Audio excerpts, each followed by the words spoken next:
Hello and welcome. If you've been following along as we make our way through the roadmap in the Test Prep Toolkit, today we are talking about number 2, which is teaching your students strategies that are going to help them on the state tests. If this is your first time joining me, welcome. And you can go ahead and grab the Test Prep Toolkit by clicking the link down below the video. You might also want to go back to the last video where we talked about ways to integrate test prep into your lessons now, which you have probably been doing all school year already. So today we're talking about the second step. And this is strategies. It's so important to teach your students strategies for the tests. And here's why. When I first started teaching, I used the samples from the state tests, gave them to my students, and expected them to be able to answer the questions correctly. I had taught them all of the standards. We had practiced it together. They had practiced it independently, and they were doing great. I thought that they were completely ready for the state tests. But then when I gave them the samplers and they were faced with the multiple choice questions and the open-ended questions, they weren't able to answer them correctly. And I just couldn't understand why. And then I realized it was because the questions are worded completely differently from what they were used to. When we were answering questions in whole group or in small groups, they were able to answer them, but they didn't have the answer choices like they did on the multiple choice questions on the state tests.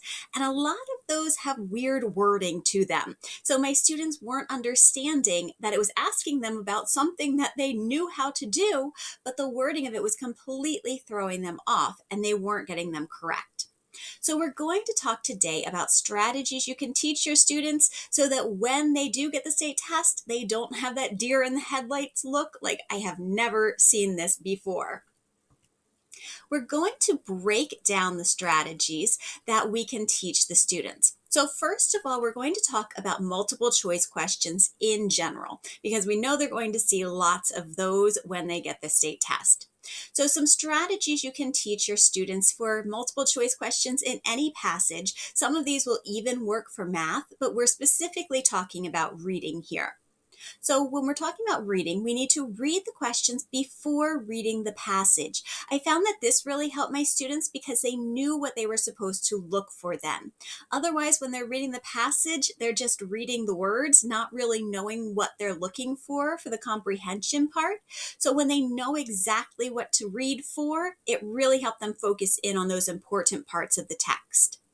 Second, thinking about the answer before reading the choices. So I always told my students that after they read the passage, when they went back to the questions, they should think about the answer to the question before even looking at those 4 answer choices. I had them cover it with their hand and see if they could put it in their own words to answer it.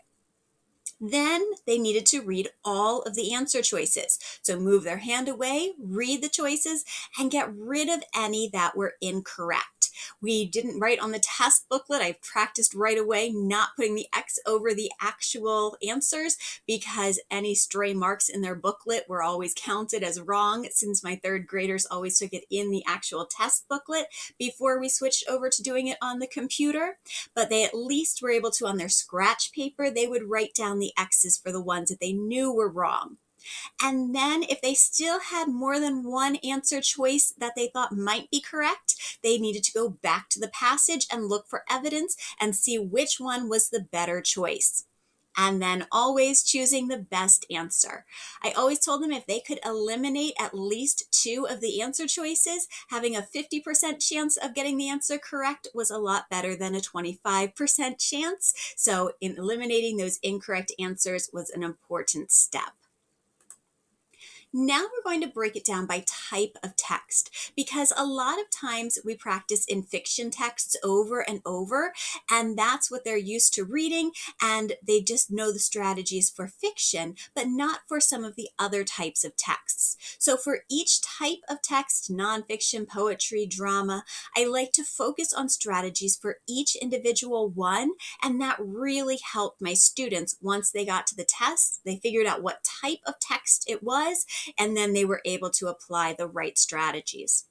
So for nonfiction texts, just like for every passage, we want to read the whole passage carefully, but I always told my students to focus on the main idea because that always seemed to be a question. Plus, if they could figure out the main idea and put it in their own words, that showed that they had a good understanding of what the passage was about. I also told them to think about facts that they learned because when they were thinking about things they were learning as they read, it really helped them focus on some of the important details in the text. And it was always thinking about those details that supported that main idea. I also had them look at the text features using headings to figure out how the text was organized. What was the text broken down into, and how did the headings help them figure that out? In nonfiction texts, there were often a lot of content words that my students didn't know the meaning of. So helping them to use context clues to figure out the meanings of those words helped them to understand the text as a whole better. And then any other text features that it included, we want to make sure that we're not skipping over pictures, not skipping over captions, because there could be important information in there that are going to help them answer the questions on the multiple choice as well. Let's move on to poems because we need to read poetry differently than we do nonfiction and fiction texts. So first of all, I always told my students to read a poem more than once. Their poems are usually shorter than the fiction and nonfiction texts, so they should have enough time to read those more than once. And again, context clues. A lot of times poets are using words that the students may not know what they mean. So I taught them to fill in unknown words with words that they know to try to figure out the meanings. So if they didn't know the meaning of a word, try to fill in other words and see if they make sense in the line of the poem. And that can help them figure out what the word really means. We also talked a lot about figurative language, when in poems the author says things that aren't what they really mean and they're not literal. Being able to figure out what that figurative language means is also going to help them on the multiple choice questions. And then also thinking about the individual stanzas versus the poem as a whole. How do the stanzas build on each other and what is actually happening in the poem? A lot of times my students just wanted to read the poems, just to read the words, not really to think about what they meant because they were trying to figure out how to read it to make it smooth and to figure out what some of the words were if they were tricky words in the poem. So reading it again and then thinking about the meaning, what's actually happening in those individual stanzas, helps them to get the overall meaning of the poem. And then dramas. There's always a drama included on the PSSAs at least. So we always talked about ways to understand what is happening.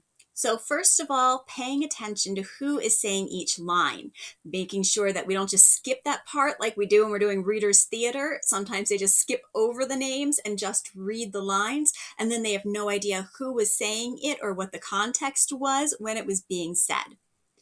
Also, making sure that they don't skip over stage directions. Anything in italics, anything in parentheses, those are going to be giving important clues about the things that are happening in the drama. So I always told my students to make sure they read those as well.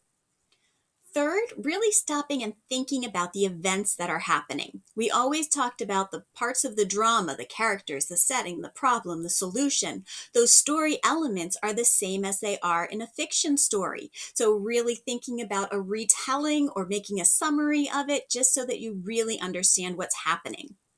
And then finally, a drama is meant to be acted out. So visualize what it would look like if actors were really performing it. It's another strategy that I always taught them. Pretend you're in this drama. What is happening in the story? And then paired passages, when you have a nonfiction passage and a poem, or a fiction story and a drama, and the students are expected to be able to use both of them to answer questions. So first of all, I always told them, make sure that you read both passages carefully and think about them both when you're answering the questions. Thinking about the similarities and differences between them, because that's usually what the questions focus on. And then always looking back in the passages to find evidence. Even if you think you know the answer just by having read it once, always go back and double check. Explicitly teaching your students these strategies is really going to help them on the state tests. We can't assume that they know how to answer these types of questions. We need to actually show them examples of the questions and work through the strategies with them. If you want some lessons that are going to help you teach your students these strategies, I linked some down below. I have test prep lessons for fiction, for nonfiction, for poetry, for drama. There's even paired passages included. I made sure that there are questions of all different types that the students are going to see on the state tests. And there are whole group lessons where you're going to model the strategies for them. That is key, being able to talk them through yourself and to be able to show them how to use them. And then there are extra passages for their independent practice. We want to take them from watching you doing it to being able to do it on their own. So those are all linked down below the video if you want to take a closer look. In the next video, we are going to be talking all about close reading and close reading strategies you should teach your students. I will see you there. Bye.